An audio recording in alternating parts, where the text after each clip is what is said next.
Greetings. Father Mark signing on, continuing the course on medieval church history. Our next topic is the life of St. John Damascene, or St. John of Damascus. He is considered the last Eastern father of the church. His life overlaps previously covered material in this course as follows. John was born in 675 AD in Damascus, Syria. That is 41 years after Damascus was conquered by Islam. He died on December 4th, 749. That is 17 years after the Islamic defeat at the Battle of Tours in France. John was born 3 years after the birth of St. Boniface, the apostle to Germany, and born 2 years after St. Bede, the Anglo-Saxon monastic historian. John died 5 years before St. Boniface and 6 years before St. Bede. Through John's family and his life experience, which we will cover, we can see a ground level view of the effect of the Islamic conquest of territory that had been previously provinces of the Christian Byzantine Empire. And we will run into connections back to events in the West. Further, John's writings were used at the Seventh Ecumenical Council, 38 years after his death, in the year 787. But John's life dates, just so you have it, 675 through 749 AD. Pope Benedict XVI described John's importance in these words, quote, "John Damascene was a personage of prime importance in the history of Byzantine theology, a great doctor in the history of the Universal Church.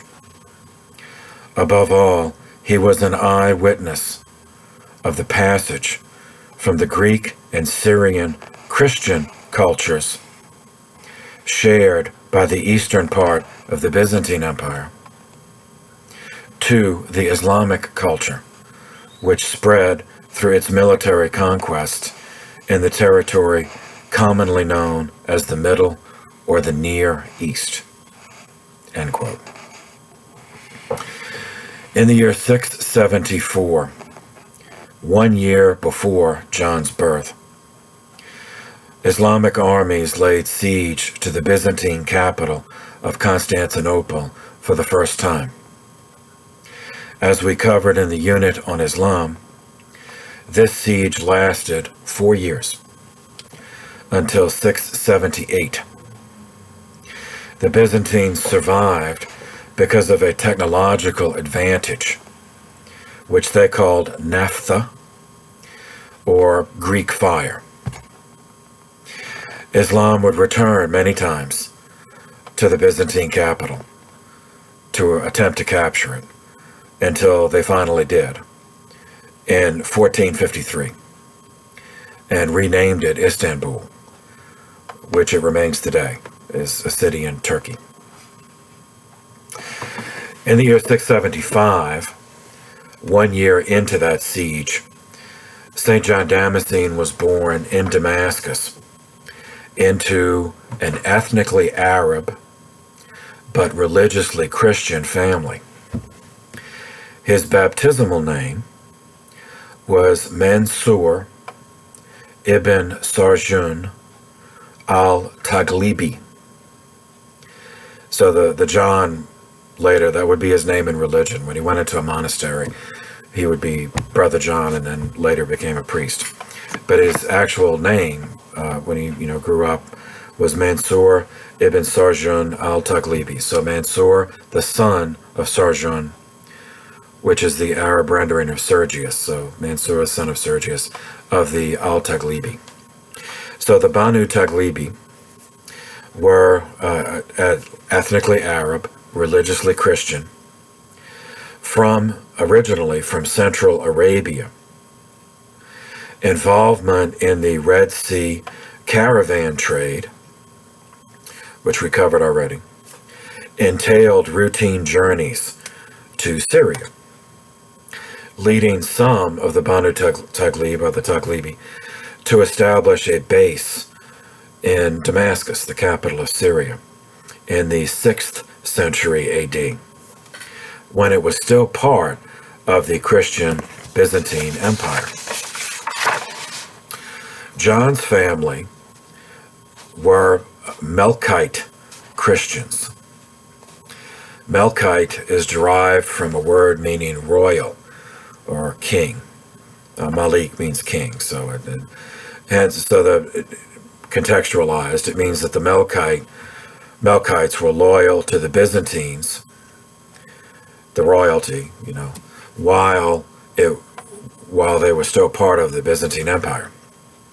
Specifically, the Taghlibi accepted the Christology of the Council of Chalcedon, 451 AD, that believing that Jesus was both true God and true man, as opposed to the myriad versions of dualism that we've already covered, and we're going to meet at least 2 more in this unit on John. The al-Taghlibi family successfully parlayed their language skills and their tribal connections into positions in the Byzantine government, in the treasury, as taxation of the caravan trade was a lucrative source of government income. John's father, who was named Mansur, so John was named after his grandfather, John's grandfather. John's grandfather was named Mansur, to distinguish as Mansur the Elder. He rose to the position in the Byzantine bureaucracy of the Genikos Logothetes. So the Genikos just means general, general, Genikos, was an administrative position that existed in multiple departments of the Byzantine bureaucracy. The other part of the title tells us specifically which part. The Logothetes literally is one who sets the word. So idiomatically, this is the Genikos Logothetes, was one who accounts, calculates, and explains in words. So the Genikos Logothetes was a senior fiscal officer, financial officer, and a CFO, essentially, chief financial officer, in this case in the province of Syria, and that would be comparable to a state government, so like a state CFO. This is the one who explains the numbers in words. So you see, he's the general administrative officer who calculates and then explains those calculations in words. The logos, that's words. So logothetes, he translates for non-accounting types. He's the one that would take the numbers and translate them into words, meaning, we're making a profit, or we have a loss, or whatever. But an important position. This post was instituted in the Byzantine Empire in 626 as a result of a major downsizing in the imperial administration in the context of the ruinous Greco-Persian wars and the consequent territorial loss that we covered in previous sessions. The first person mentioned to hold this office was a monk named Theodotus. 3 formerly separate financial departments were combined into one: military accounting, the religious budget. Remember, there was no separation of church and state. So the churches were funded, and church personnel were paid, by the government. And the imperial estate. Those are previously three separate departments of government. They were combined into one, the Genikos Logothetes. John Damascene's grandfather, Mansur the Elder, held this position in Syria 8 years later, when Islam besieged Damascus in August and September of 634. As he was fluent in Greek, Arabic, and Aramaic, and since he had Banu Taghlib relatives from Central Arabia serving in the Islamic army, he was one of the city representatives who went to negotiate the surrender of the city. And the surrender was according to the terms of the Pact of Umar, which we covered in the unit on Islam. Faced with the post-conquest realities, the Taglibi, as did all the Christians, Syrian Christians, had three options. Option one, they could convert to Islam. They could submit. But Mansur would not consider that. Second, they could flee as refugees to another part of the Byzantine Empire, or just go west entirely, leave the empire. And that was an option offered under the Pact of Umar, that those who wanted to leave could leave with what they could carry, and they would be allowed to. And several popes, offhand, I think there were three popes, maybe four, in this, during and after the conquest, who actually went to the West as refugees, Syrian refugees, and then just spent their life in the Western Church and became popes. Third, option three, would be to collaborate with the Muslims as a means of surviving the new situation. That also was an option under the Pact of Umar.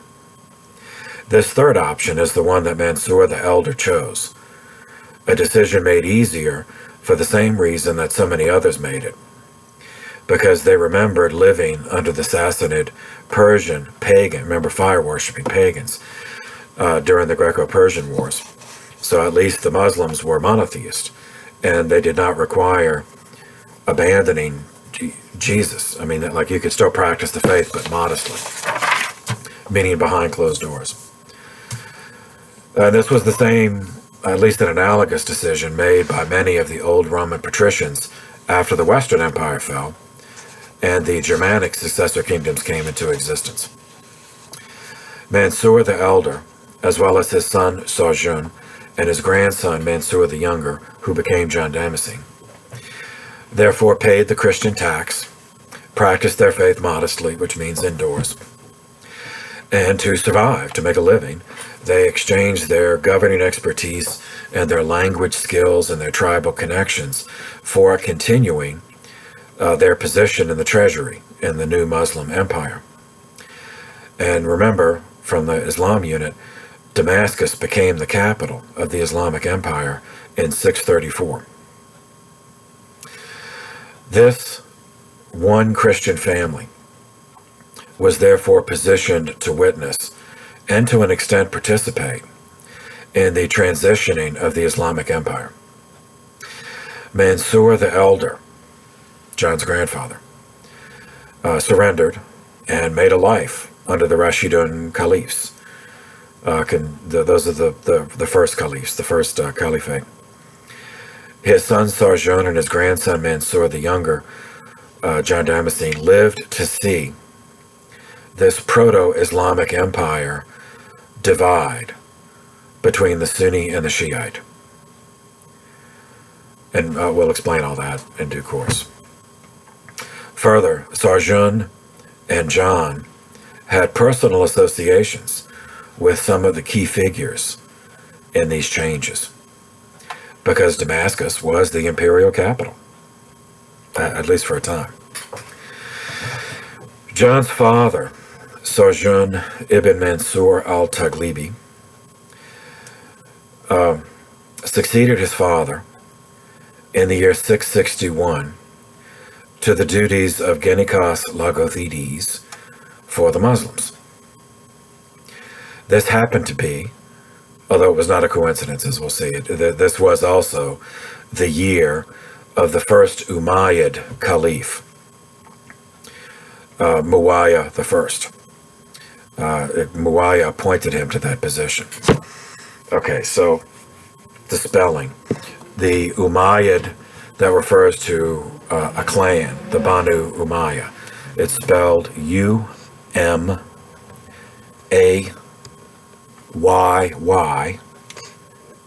the Banu Umayyah. Or the Umayyad, describing him as a family. The first Umayyad Caliph is Muawiyah. And remember, Arabic is a completely different alphabet, so this is just trying to render this phonetically. So I've seen these spelled multiple ways, but one I think that is phonetically useful is M-U apostrophe A-W-I-Y-A.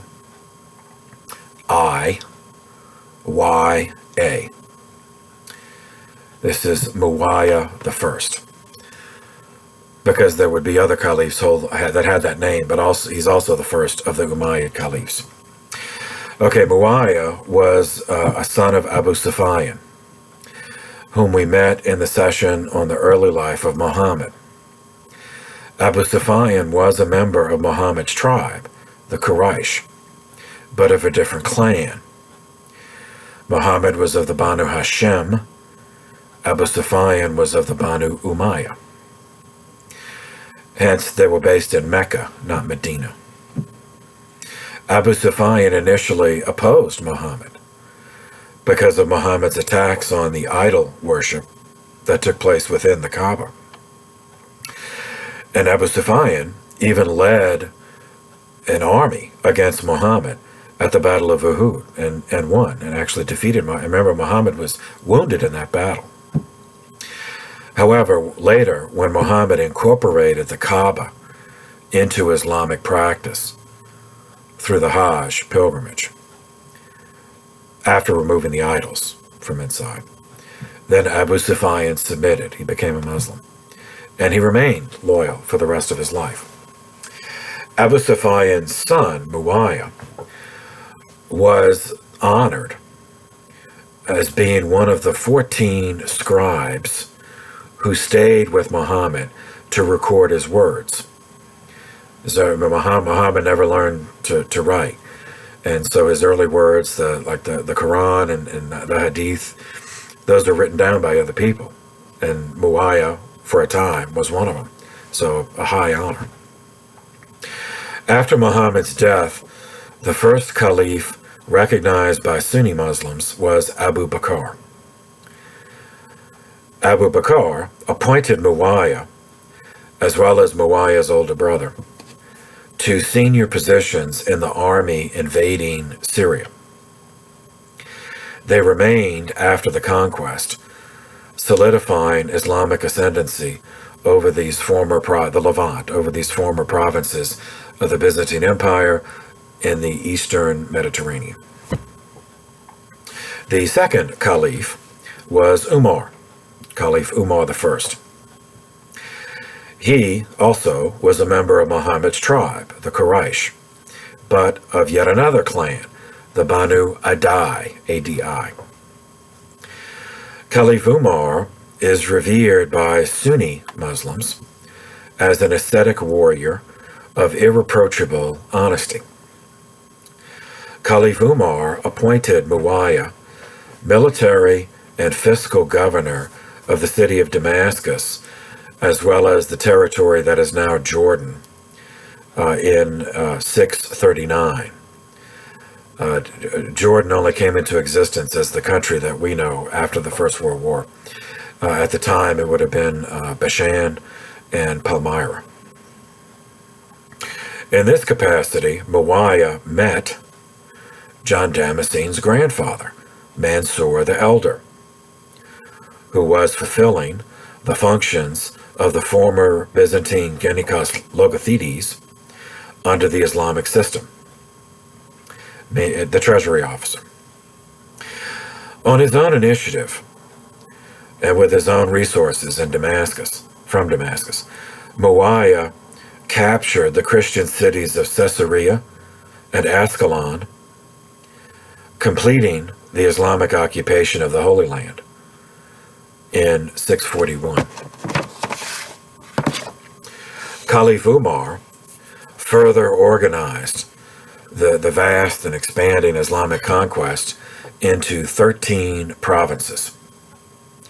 Syria was the sixth of those provinces. He divided the administration into 6 departments.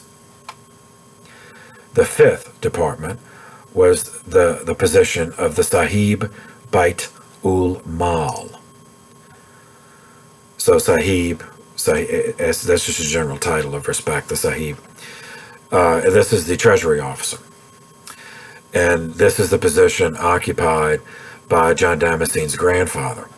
So this Sahib Bait, B-A-I-T, Ul, U-L, Mal, M-A-L, the Sahib Bait ul Mal. That was the Islamic name for the Genikos Logothetes, the CFO. Caliph Umar was assassinated by a Persian named Piruz Nahavandi. Remember from the Islamica that Islam attacked the Byzantine Empire and the Persian Empire almost simultaneously. And the Persians at the time, that's present-day Iran, were Zoroastrian fire worshippers. And Islam eventually conquered Persia.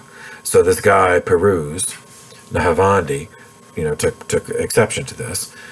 On October 31st, 644, Umar was making the Hajj. He went to Mecca, visit the Kaaba. And then on the way back to Damascus, he went to Medina, which is also a sacred city. And he was leading morning prayer in the Prophet's Mosque in Medina. There, Piruz stabbed Umar in the stomach, killed 9 others, and wounded 12 more while attempting to make his escape. But obviously he took wounds too. And when he realized he wasn't going to be able to get out, he stabbed himself in the throat rather than be captured. Umar died of his wounds. Before his death, he designated a committee of 6 to choose his successor, stipulating that the house where they met was to be guarded by 50 warriors until they decided. This expedient averted, for a time, a civil war. One of the 6 guys in the committee was Uthman ibn Affan. That's Uthman is U-T-H-M-A-N. I've also seen it rendered with the first letter being an O instead of a U, but it's Uthman. He was chosen by the group as the 3rd caliph, at least 3rd, recognized by the Sunnis, on November 7th, 644. This 3rd Sunni caliph was a merchant of genuine talent, and before Muhammad, he had parlayed the Red Sea caravan trade, as well as the cross-Pelagian trade with Ethiopia, into a substantial fortune. He was a member of Muhammad's tribe, the Quraysh, but of a different clan. He was of the Banu Umayyah, the same as Muawiyah, who we've already introduced and who we're going to meet shortly. So Uthman was one of the early ones who submitted to Muhammad. Submitted to Islam, to Muhammad's preaching. And he was a Sahaba, one of the companions of Muhammad. But unlike most of the others, he did not participate as a warrior. Rather, he provided funding for the early Islamic movement. In gratitude, Uthman was permitted to marry one of Muhammad's daughters, Ruqayya, in the year 615. Hence, Uthman was a brother-in-law of Ali. Ali is the Shiites are named for Ali, the followers of Ali. So Uthman was a brother-in-law of Ali because Ali was married to Fatima, who was another daughter of Muhammad, a sister of Ruqayya. Nevertheless, Uthman had supported Abu Bakr as first caliph rather than Ali. As Uthman had a personal connection with Abu Bakr, Uthman had submitted to Islam under Abu Bakr's mentoring. When Abu Bakr felt his health failing, he had called Uthman to record his will, including his wish that his successor as caliph be another Sahaba named Umar, the guy who was assassinated later. So remember this background, as this later that this is another step. Remember, nothing just happens. So the Sunni Shia split, that didn't just happen on one day. That there was a long background to that, and this is one of the steps we covered in the Unit on Islam is that there was that instead of Abu Bakr, instead of Ali, Abu Bakr was chosen as first caliph, recognized as such by the Sunnis, but not by the Shiites. And Uthman was one of those. Even though he was Ali's brother-in-law, he sided with Abu Bakr. So keep this in mind. While considered personally honest and humane, Caliph Uthman had a flaw. He had a fault, and that was a propensity to nepotism, appointing relatives as governors and to other high administrative offices of state, regardless of their ability or their honesty. For example, relevant to our story, in the year 644, he expanded the power of his cousin Muawiyah to include all of Syria and the Holy Land.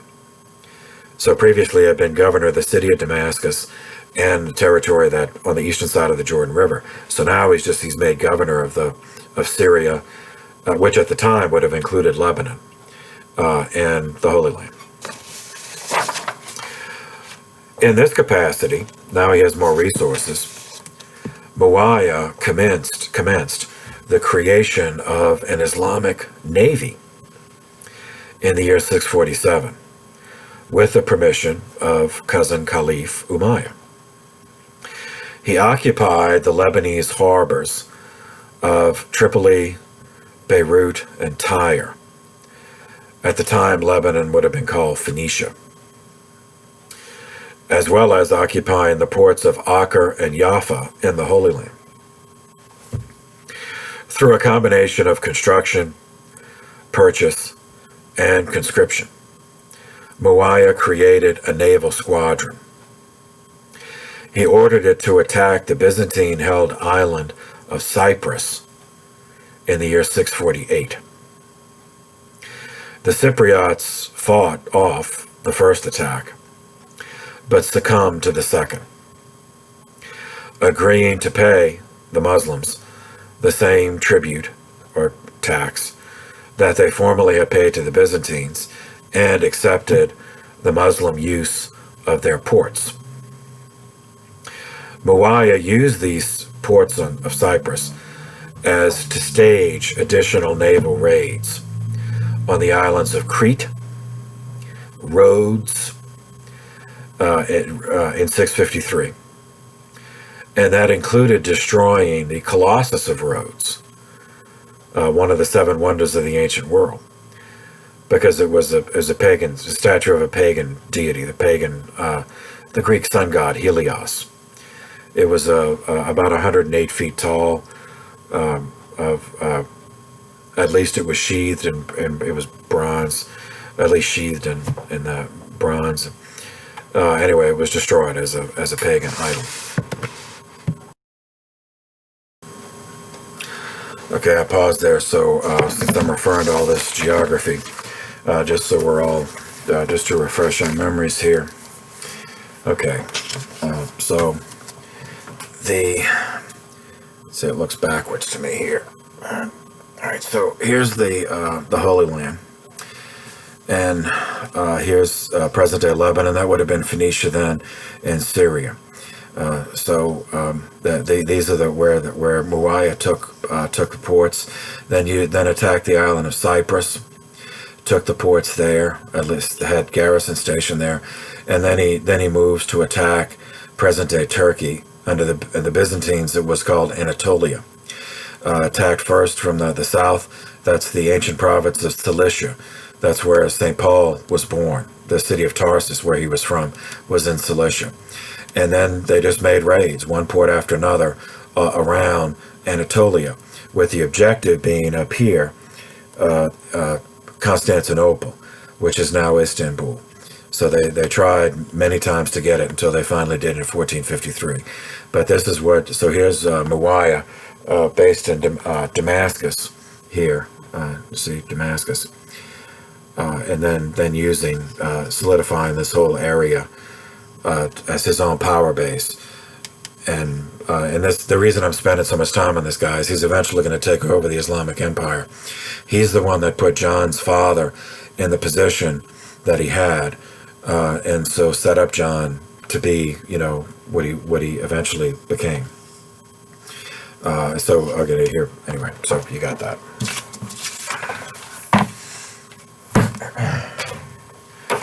Okay.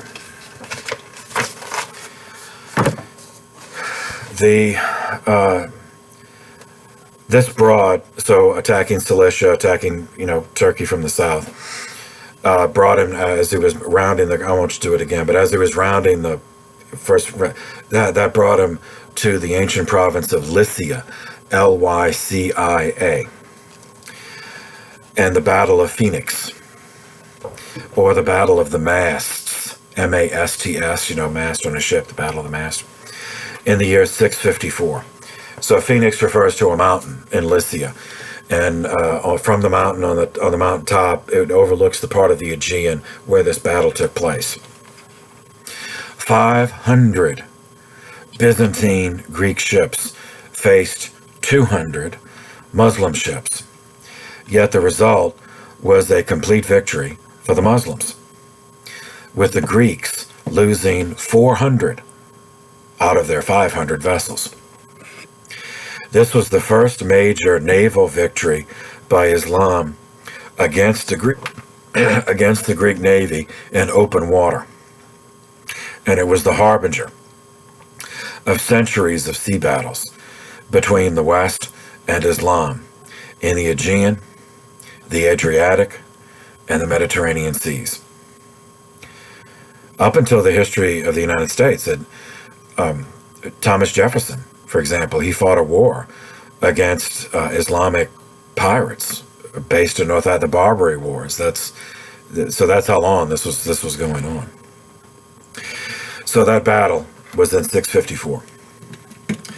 Coincident in time, but elsewhere in the Islamic world, opposition to Caliph Uthman solidified in the same year, 654, and into 655, centered elsewhere in Egypt, as well as in Iraq. In Iraq, the cities were Kufa and Basra.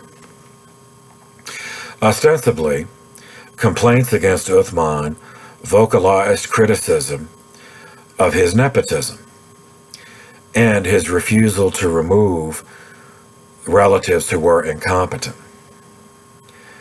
But it is equally likely that, that's true. I'm not saying he definitely was a nepotist, and I don't think he would have denied it, but he didn't see anything wrong with that, because this is a tribal-based society. Of course, you're going to help your own tribe, your own clan before others, because if you're ever in trouble, those are the ones that that you have to rely on. So he didn't see it as a fault. But regardless, it's equally likely, or correlative. Or coincidence. That it's not either or. That they could both be true. That with so much territory having been conquered so quickly, that such internal power struggles were inevitable. In either case, or if both are the case, Uthman did not attempt to crush this opposition by force, as Caliph Abu Bakr had done, the first caliph, after Muhammad's death. Instead, Uthman invited those with the grievances to join him on the Hajj in 655 AD. I forgot if I mentioned, but the Hajj is the name of a month in the Islamic calendar, and that's the same name is given to the pilgrimage because you're supposed to do it in that month. So, and he was inviting them all essentially to spend the month with him in Mecca in 655. And afterward, he would meet with them after they did the devotions, visit the Kaaba. Then he would meet them in Medina, in the Prophet's city, to hear their grievances. So this was announced, so meaning everybody knew where he was going to be and when he was going to be there. 3 contingents from the 3 loci of discontent, from Egypt, from Kufa, and Basra. So all three sent hit teams to assassinate Uthman. They cornered him in Medina. His supporters defended him, but they were overwhelmed numerically. And Uthman was bludgeoned to death on the 17th of June, 656, at the age of 77. Uthman had not written a will or told anybody his wishes regarding either a successor or a method of selecting a successor. Yet the empire needed a leader.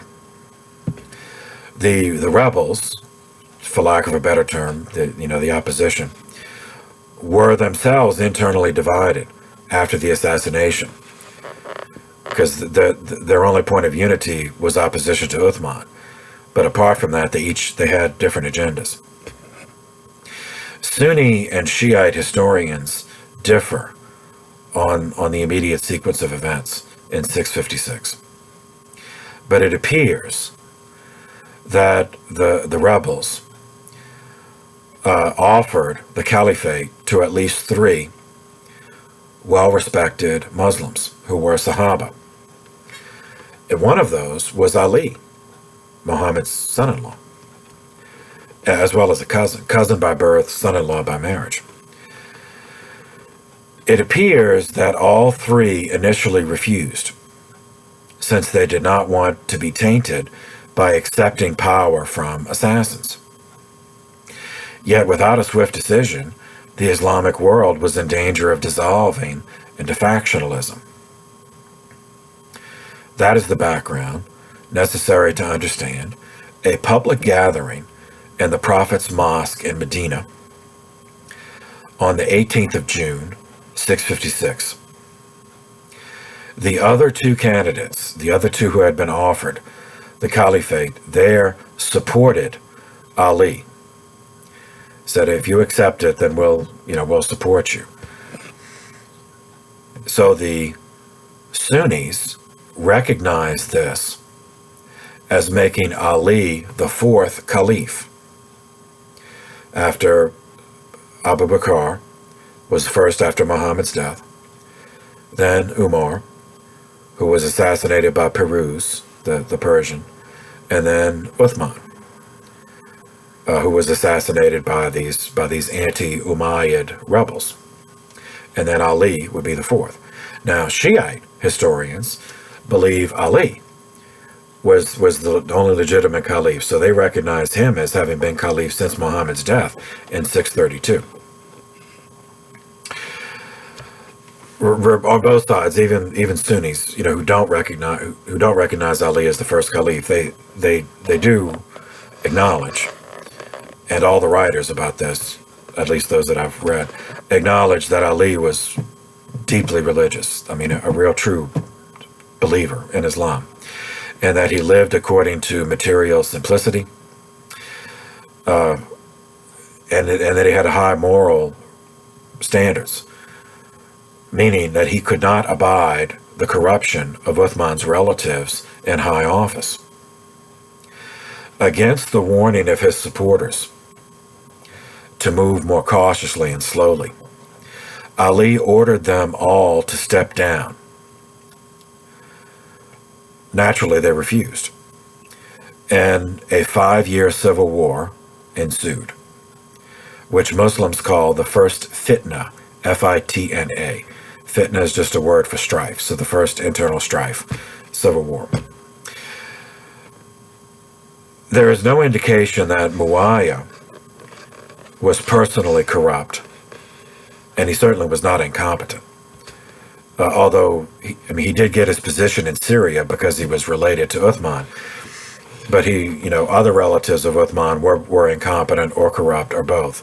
Muawiyah he certainly was not incompetent. There's no indication he was corrupt.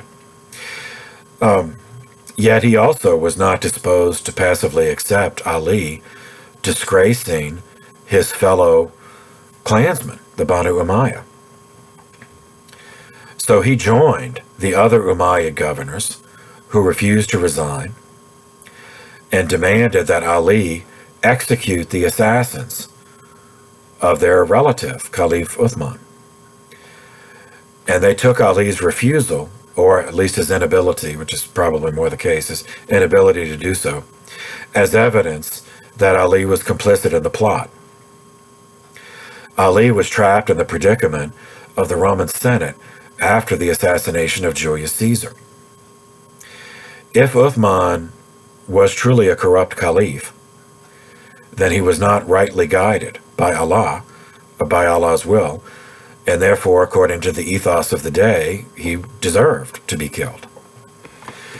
Further, even if Uthman was personally innocent, but had allowed corrupt relatives to plunder the lands conquered in the name of Allah, then, according to the ethos of the day, he still merited death. And Ali, could not have, should have, at least in the Umayyad perspective, should have acted on that. As a result, for the assassins and for the Umayyads, it was either victory or death. Others, who were not directly involved, were divided along different lines. Some wanted the expansion of the Muslim empire to continue, while others feared that continuing to expand, especially at that rate, would risk losing everything. And even those groups were internally divided between those who wanted to continue a centralized imperial government, as opposed to those who preferred the Arab tradition of local tribal autonomy. All of this led to another battle, the Battle of Jamal, or the Battle of the Camel. The Battle of Basra is where it took place, at Basra, Iraq, on the 7th of November, 656. Ali emerged victorious from this battle, but it was not decisive. So it was a tactical victory, but not a strategic victory. Meaning he won the day, he won the field of battle, but it was not strategic because the enemy was still militarily capable of continuing the fighting. The following year, a rematch occurred, the Battle of Siffin, on the Euphrates River near Raqqa in present-day Syria. It took place from July 26th through the 28th of 657. And it was between Ali and Muawiyah. The battle ended when the two sides, the soldiers, the fighters on both sides, decided to stop fighting and instead pressured their leaders to settle the conflict through arbitration. After hearing both sides, the arbitrators announced in these words, quote, "We have devised a solution after a good deal of thought, and it may put an end to all contention and separatist tendencies. It is this: both of us remove Ali as well as Muawiyah from the caliphate. The Muslims are then given the right to elect a caliph as they think best." End quote. So, in other words, the arbitrators were saying, "Oh, it's between Ali and Muawiyah, so you both step down and let us start fresh, for the good of Islam." Now, this was not acceptable to either set of followers, as it returned them to the problem of succession, who would be elected, and that would inevitably lead to another civil war. The assassins of Uthman, who had supported Ali, now turned on him, announcing that his willingness to accept human arbitration on the matter of the caliphate demonstrated deficiency in his submission to Allah.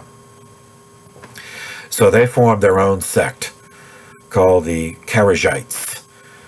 Well, that's what others call it. It just means outsiders. So they developed into an Islamic anti-government anarchist movement.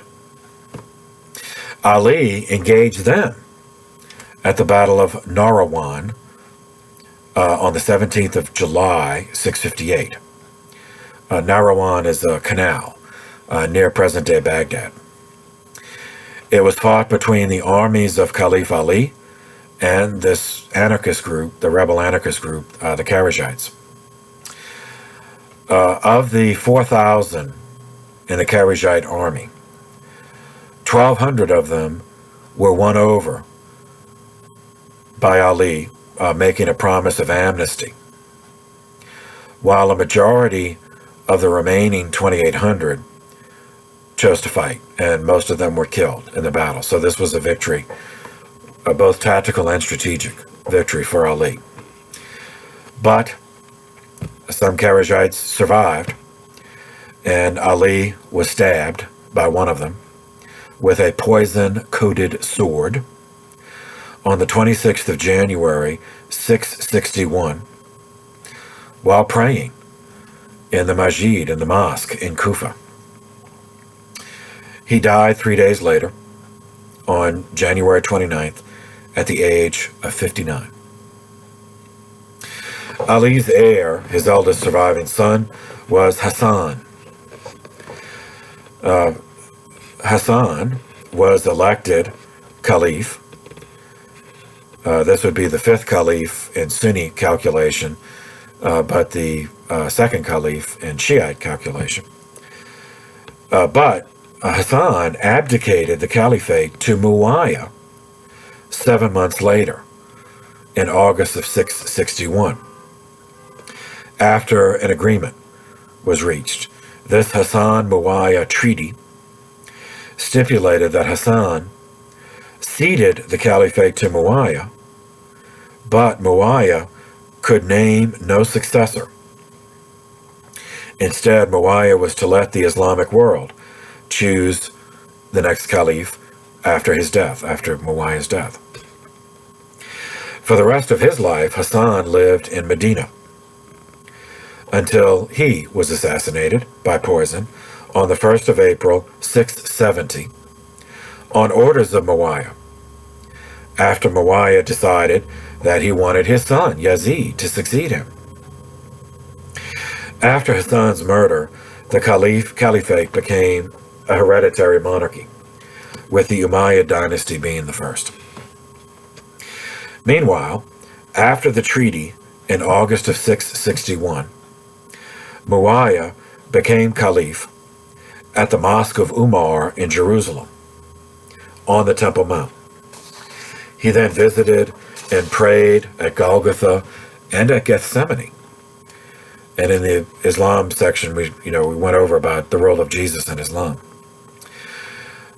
And though Muawiyah's name was a hereditary monarchy, he never did wear a crown like the Byzantines did. So all of this background catches us up to the where we introduced this. Remember, nothing just happened, so it takes all of this to explain just how one thing happened.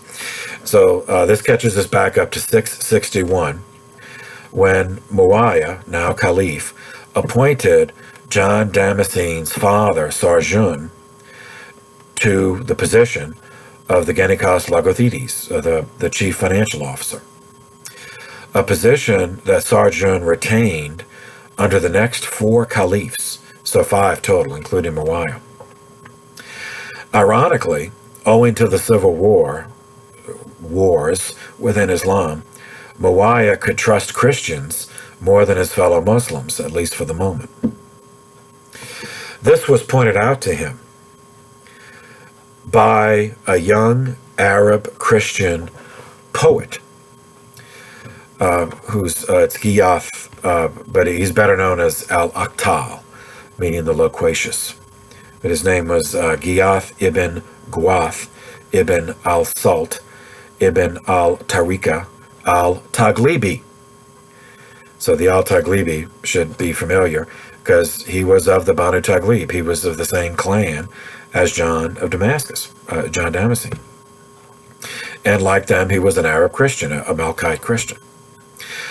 Al-Aqtal prospered through genuine talent. He's recognized as in Arab literature, it said that he wrote 10 poems that are flawless, and considered in the Arab language as flawless. So he did have real talent, but he also was shrewd enough to apply it in support of the Umayyads.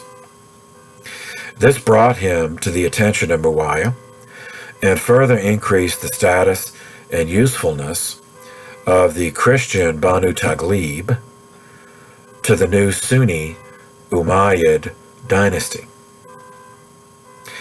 Given that John's grandfather held the finance position under the Byzantines, as well as during the first Muslim invasion, John's father might have acquired the position anyway, but relationship with and support from Aqtal certainly helped with longevity, as Aqtal was close friends with the next caliph, Muawiyah's son, the future Caliph Yazid I. In 675, Sarjun's wife gave birth to a son who was named for his grandfather, Mansur. This became Mansur the Younger, and this is the future St. John Damascene. In order to preserve his family's Christian heritage, Sarjun purchased a Christian monk named Brother Cosmo, who had been captured during a Muslim raid on the island of Sicily, brought back and put up for sale on the slave market in Damascus. Through Brother Cosmo, the Taglibi children, including John Damascene, learned Catholic theology, as well as became acquainted with the then 4-century-old tradition of Christian monasticism, as well as the classical heritage it preserved, and that would shape the future of Mansur the Younger, John Damascene. This education accounts for John having been able to produce his first works of theology before entering ecclesiastical life.